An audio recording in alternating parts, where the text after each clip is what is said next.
I wonder if the RCB bowlers watched what the Chennai bowlers did with the ball. Now, on available evidence, it looks like they did not. Was it a bizarre bowling performance, or did the pitch just decide to be nicer to the Chennai Super Kings? Sanjay Majrekar will answer all those questions on Whirlpool Presents ESPN Cricket for T20 powered by Dell. Sanjay, lots to talk about. But before we go back and review what the RCB did wrong, let's look ahead to the MIRR game that's about to start in a while from now. This game in Abu Dhabi.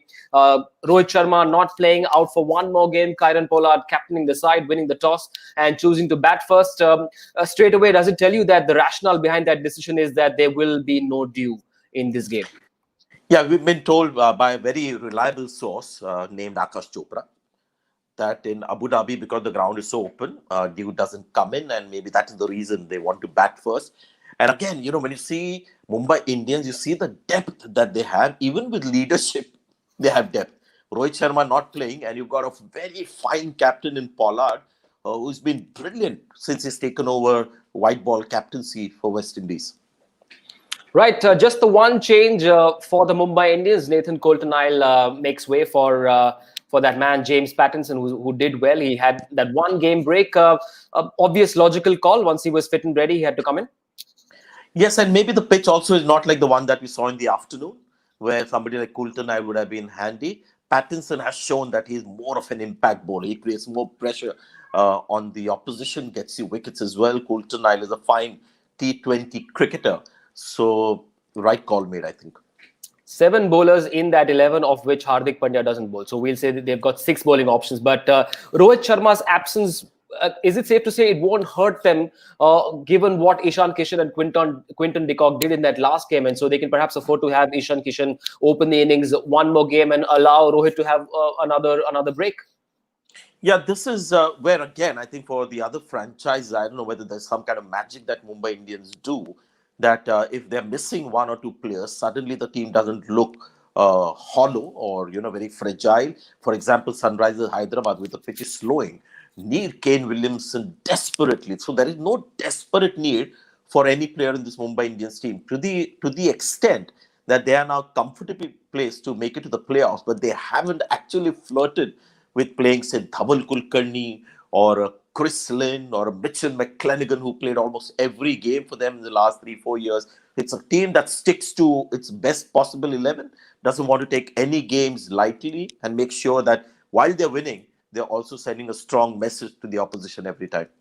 Yes, a lot of people often say that Mumbai Indians win the IPL only in an odd year, a 19, a 17 and so on. But 2020 has been the oddest year in the history of mankind. And also, this is the 13th IPL. So maybe that odd number works very well for the defending champions, Mumbai Indians. But the IPL is clearly looked at as a launch pad for a lot of players to make it to the Indian side. Now, there's that one name, Surya Kumar Yadav. Akash Chopra, our good friend, has already made a case for Surya Kumar Yadav to be picked by the Indian selectors. We've been told that very soon the Indian selectors will meet, possibly digitally, to get the teams for Australia ready. Do you see Surya Kumar Yadav on that flight to Australia? See, the problem with wanting somebody in the team is that you've got to get somebody out to get that person in. And I'm looking at the last time India played in New Zealand, the T20 team, who are the guys that they can leave out? Because there was SHREYAS Iyer, who's been doing well in the middle order, KL Rahul batting down the order and doing well. So where does Surya Kumar Yadav come in? Having said that, he's clearly now playing the cricket of his life. The batting that we've seen from Surya Kumar Yadav, I don't think he's batted as well as he's done. And it would be a waste for that form to get underutilized or not used at all. So I think an eye will be kept on the guys who are perhaps in the queue before Surya Kumar Yadav, and they'll feel the pressure of somebody like Surya Kumar Yadav waiting in the wings. Whether they go with a bigger squad or not, do you see Surya in the role of a finisher for the Indian side? There's also Shivam Dube, who went to New Zealand. So is there a thought that the selectors would perhaps mull over? I don't think so. Surya is, I think, at his best 1, 2, 3. And we've seen, at least in the last few seasons, that when he had to bat in the last, say, 6, 7 overs, it looked like it was slightly outside his natural sort of strength. Although this season he has shown in one innings that he can bat as well in the last 5 overs. So he's shown that he has that game. But if Hardik Pandya is fit, then India have a great finisher with Hardik Pandya. And if you've got a choice between 2 batsmen who can finish off games on a high note in the top gear, then you've got to back Hardik Pandya before Surya Kumar Yadav. Right, lots of players in contention. There's also talk of what happens to Prithvi Shaw, and while he had great, pretty good numbers and performances in against the West Indies and then against New Zealand, does he find a place in the Test squad? Will they go by his IPL form? Lots to talk about, and I'm sure you'll see a lot of content around that, a lot of talk around that in the build-up to that series on ESPN Cricket Info. But coming back to this game, Sanjay, Rohit not playing, what does it tell Ishan Kishan and Quinton de Kock? Tells them nothing because they seem to be in great form. Just the way they're batting. In the last game, Quinton de Kock was happy to just take the back seat and watch the youngster, flay the bowling. So they're in a very happy space. So far, so good. But this IPL is such a wondrous, event that you could have a great league stage. But then when you get into the playoffs, I love the eliminator concept. I think it should be replicated in the World Cup as well, where a team that has finished at the top gets another crack. But then after that, it's about that one night, and there are enough teams with a couple of game changers who could just change the game for a team that has looked invincible. So Mumbai Indians, so far so good. They've got, as I said, they look foolproof. And Ishan Kishan, last innings was not his first this IPL where he showed his class. Right, Mumbai Indians seem to have the depth in the squad. They've got a plan A, B. Even when Rohit doesn't play, the batsmen seem to come up with the runs. The bowling is in place as well. They've got spinners and pacers. So it's really a team that is playing like the defending champions and is seeking a claim for another title, another IPL title. They are anyway the most successful IPL side in the history of the tournament. Now to the Rajasthan Royals, the first ever champions, but the tournament hasn't quite gone the way they would have liked to. Ben Stokes was missing in the first half. He came in, they thought he will work like the elixir and he solve all their problems. That hasn't happened. But what is this obsession of sending Ben Stokes up the order? Sanjay, it hasn't worked. If we on the outside, sitting thousands of miles away, can see that it's not working, do you think teams can perhaps be insulated from all the talk outside? Can they live in a bubble? Is that what's happening to the Rajasthan Royals? They are hell-bent on continuing to send Ben Stokes up the order. It isn't working, and they don't seem to want to change it. Wow, there's so much to talk about Rajasthan Royals and their plans. Because I also tweeted about it that T20, there are so many forces that are beyond your control once the game starts. So you've got to be absolutely right, close to getting everything right with the controllables. And that's where Rajasthan Royals in the last 2-3 years has disappointed me with their planning, their selection, their tactics. And Ben Stokes is an example where clearly they're getting carried away by what he's done at the international level, in the World Cup, because in the last 3 seasons, his IPL record has been quite ordinary. And once he came in, they pushed Butler, who is arguably the best T20 batsman in the world and at his most dangerous at the top. And this is what Ben Stokes has done. Now, that is 106, a strike rate, average 22. The last 3 IPLs, his strike rate has been about, last 2 before this, has been 120. So in the 4 years that we've seen him, he's had only 1 good year as a batsman. But somehow Rajasthan Royals, want to give him the best possible platform to express himself. I hope today, sanity prevails and they get Butler back at the top. And this thing about having Uttappa in the squad as well, when KKR released him, they got him in the squad, and now they want to open with him. He's played 1 good innings. So a lot of bizarre things that are going on with their planning. I like Steve Smith down the order. Gautam Gambhir is not a big fan of having him in the playing 11 as well. But because they've got limited resources, I'm happy having Steve Smith at, say, number 4, but Samson at 3, and they should have Parag, come what may, batting at number 5. Jofra Archer will have a first crack at this pitch. It should be fresh. We'll see how he goes against. It will be a challenge for young Ishan Kishan. Of course, Quinton de Kock, the more experienced player. Well, how do you see that matchup between young Ishan Kishan, who likes to back himself? His confidence is on a high, but Jofra Archer is a different level, different league of a bowler, isn't he? Yeah, good question again. And I think that should be watched very keenly, especially by the selectors, because Ishan Kishan clearly has a lot of talent. He looks like a dangerous player at the top of the order. So maybe an over of Jofra Archer, and Jofra Archer does that. His first couple of overs are like test cricket. The ball outside the off stump. You've seen that. I think it was Aaron Finch who kept getting beaten to him, was Steve Smith as well. I beg your pardon. There was another top order batsman of some pedigree, getting rattled by Jofra Archer. So watch out for Ishan Kishan, how he handles Jofra Archer. Will just give you a little insight as to the potential of this guy if faced with top quality bowling. David Warner, it was that was trouble. I mean, Warner's been Yeah. troubled by Jofra Archer and Stuart Broad in the past, so it's almost like a nightmare every time he sees. I suggest every time a team plays Sunrisers Hyderabad, maybe their lead bowler should wear a Jofra Archer mask or a Stuart Broad mask and bowl to Warner. But we'll stick to this game. Shreyas Gopal, who showed a lot of promise in the last 2 seasons. I think he had some 20 wickets last season. But this season, he seems to have gone off the boil. We've seen other leg spinners do well. Chahal has done really well. What's going wrong with Shreyas Gopal?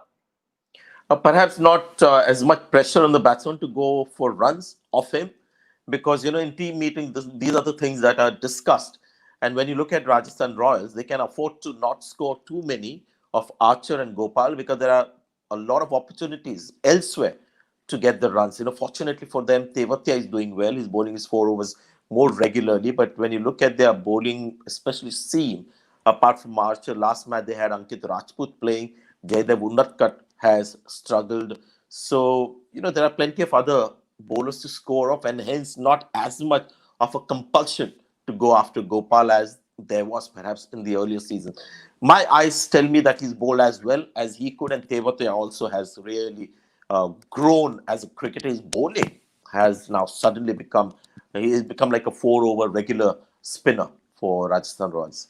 Should Steve Smith try a bit of a fire and ice combo at the start, Archer with Shreyas Gopal, because Quinton de Kock's numbers against Shreyas Gopal are not great. The run scoring isn't as fast as it is against the other bowlers, and he's dismissed him once as well. So would you try that? Because they've got to go all out. They've got to win all 3 games from here on in.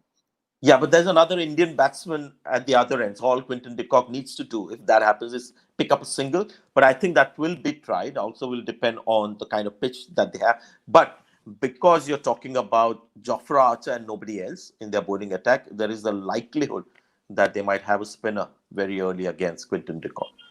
Possibly Tewatia. We'll see how that goes. But there was also talk of maybe giving Jofra Archer a little more support by adding some more pace. Varun Aaron could have been that option. Should they have looked at that one in place of Ankit Rajput? Did that move make sense? Varun Aaron may have played. Did he play 1 game this season, and just a few last season as well?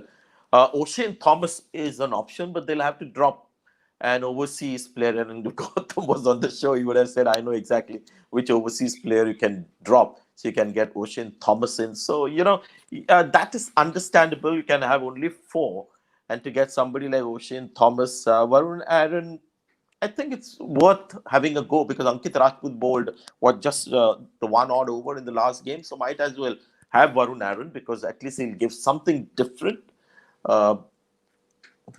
But hasn't happened. They're playing unchanged, aren't they? Right. The one thing that we look at every IPL is what are the which young players are coming through, and which of those players look ready for a bigger challenge. Is Karthik Tyagi one of them? Has he done enough to impress you, Sanjay? What do you make of him, and what have you seen in him? See, IPL is a big stage. So one thing that you get to know from watching the IPL and watching young players is how their temperament is. Because there's always pressure. They know millions of people are watching. They're playing a high-stake tournament. I know the crowd pressure isn't there this time. But it tells you a lot about the temperament of a player. But this is a T20 format. It's very important that all of us don't get too carried away by performances in the IPL and draw conclusions of players as to how they would be in 50 overs cricket and test cricket as well. So from that standpoint, if you're asking me about a certain player, I'm going to only make comments about that player as to his T20 potential. Tyagi clearly has a lot of talent, and it's amazing to see all these fast bowlers wanting to bowl at 140 and over. And, there was one time he was really expensive when he bowled the 17th over. They're giving him more and more overs in the death, although Ben Stokes bowls the 20th and Jofra bowls the 19th. But clearly, the fundamentals are there. And it's unfortunate that all these guys have to get your attention in IPL matches. People like Navdeep Saini, Tyagi, these guys aren't perfectly suited for T20 cricket. They are your, test match potential fast bowlers. But unfortunately, there are limited spaces there in the test team. But it's good to say that the IPL continues to be, it works like a supply chain. Of course, on the other hand, in parallel, there is that Rahul Dravid University of cricketers, and he seems to give India a lot of players as well. But in this game, Sanjay, which are the bowlers that the Mumbai Indians will attack? So Mumbai Indians obviously will make sure Jofra Archer doesn't, trouble them too much. So they'll be looking at somebody like a Tyagi to go after, Ankit Rajput, Ben Stokes. Now that's my favorite topic. I think Ben Stokes, because he's not contributing enough with the bat, like Maxwell, as Gautam said the other day. Kings 11 Punjab have used Maxwell well because they've now started using him as the bowler. So if Ben Stokes is not contributing with the bat, he should take the load of people like Ankit Rajput and Tyagi and bowl his full quota of 4 overs. He has the experience. He's at this stage a better bowler than Ankit Rajput and Tyagi. And I feel this is really some special treatment that Ben Stokes is lucky to get. He gets to bat at the top of the order, plus doesn't have to bowl his 4 overs. Rajasthan Royals have got to draw some inspiration from what CSK did to the Royal Challengers Bangalore earlier today. We will go back to that game as well. But very quickly, one last one on this game, Sanjay. Rajasthan Royals and their game plan against this scary-looking top order minus Rohit Sharma. See, then when you have an opposition like Mumbai Indians, the first thing that happens is you are not expected to win. So in a way, that makes a weaker team very dangerous. So if Mumbai Indians, when they bat first, they've got to unleash, Jofra Archer at Quinton de Kock and Ishan Kishan, and maybe have somebody like Gopal to bowl the new with the new ball. And if Butler bats at the top, then there is a ray of hope. And unless Stokes has that night that we've all been waiting for, but the game changers in their team are few and far between. But there are a couple of guys there in the batting order. When you look at Sanju Samson and when you look at Butler, these are guys who can spoil anyone's party. Butler does it more consistently, Samson doesn't. So these are the two batsmen who will have to rise to the occasion, and I just hope they use Parag a little more. He's got a raw deal from his franchise because every time he's gone out there, he's made an impression but just doesn't get enough opportunities. Have CSK spoiled RCB's party? If yes, to what extent? And they've got themselves to blame. Sanjay, how perplexed were you with how Bangalore went about defending 145? We actually had a chat at the halftime, and I said this is a very interesting match now because they haven't got a score that is beyond the reach of CSK. So a couple of things. The two maestros that AB de Villiers and Virat Kohli are miscalculated what would be an adequate target on that pitch, because the pitch was a difficult one to score off. And I thought they just flirted with danger, just getting 140 odd runs on the board. It should have been more 175. And I don't think there was as much intent to get there. Plus the fact that they allowed 3 spinners to bowl 11 overs for 73 was just playing into the hands of CSK. So 2 right-handers at the crease, virtually right to the end, and just played into CSK's hands. So it was a clear case of Virat Kohli overestimating his bowling ability with the target that was set and underestimating, you understand, CSK. So, and another lesson that he would learn is that if there is a sluggish pitch like this one, he'll have to start looking at his bowling attack a little different, because there was at least 2 or 3 bowlers who aren't ideally suited on a pitch like that. On the same point, Chahal bowled just 1 over in the power play, then came in for the 8th, and then it disappeared. It was then brought back in the 14th. By then, CSK needed 35 or 42. Too late. Did he not use Chahal the way he should have?